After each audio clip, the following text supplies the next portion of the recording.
La capitale gabonaise continue de se doter d'une nouvelle gamme de taxis, contribuant ainsi à faciliter la mobilité des usagers. Cette initiative renforce également l'offre globale des services de transport à destination des populations. Mais comment ces dernières perçoivent-elles ces différentes offres? Éléments des réponses avec Alphane Domi Moussavou et Christine Maïnda.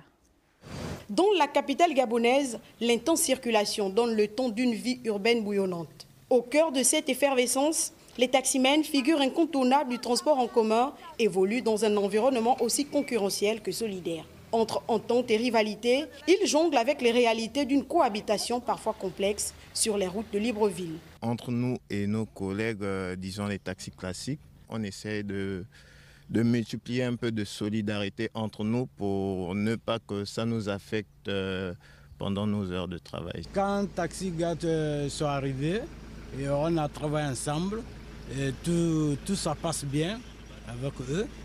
L'endroit que tu te trouves, et tu s'entends seulement avec les gens, c'est tout.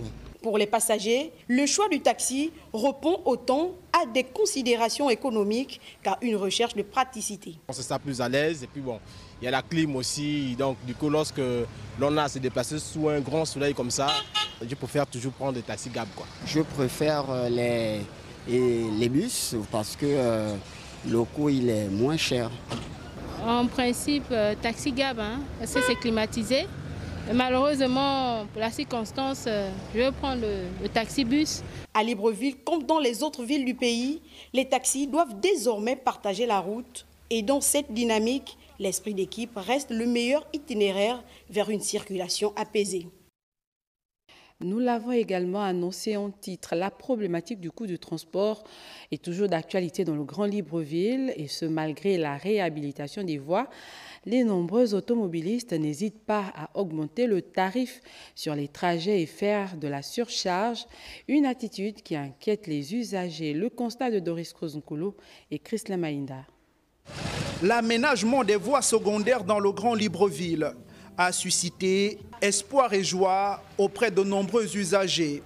Car, selon d'aucuns, avoir des routes praticables en toute saison réduirait des pannes mécaniques des automobiles, favoriserait la fluidité du trafic et entraînerait la réduction du coût du transport.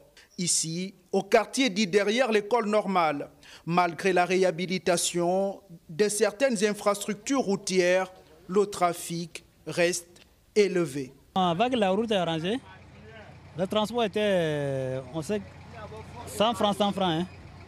Okay. Mais maintenant que c'est arrangé, vous faites maintenant combien? On fait 200.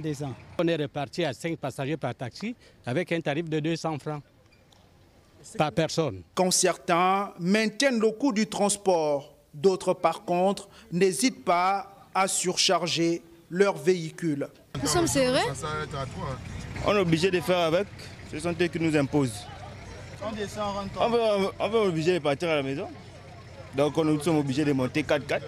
Un comportement dénoncé par les syndicalistes de ce secteur. Ces prix-là devraient normalement redescendre au niveau où ils étaient avant ces travaux-là. La carte grise du véhicule indique le nombre de places. Concernant les taxis-bus, et je le répète, c'est 3 par banquette. Le souhait étant que les autorités prennent ce problème à bras le corps afin de soulager les usagers.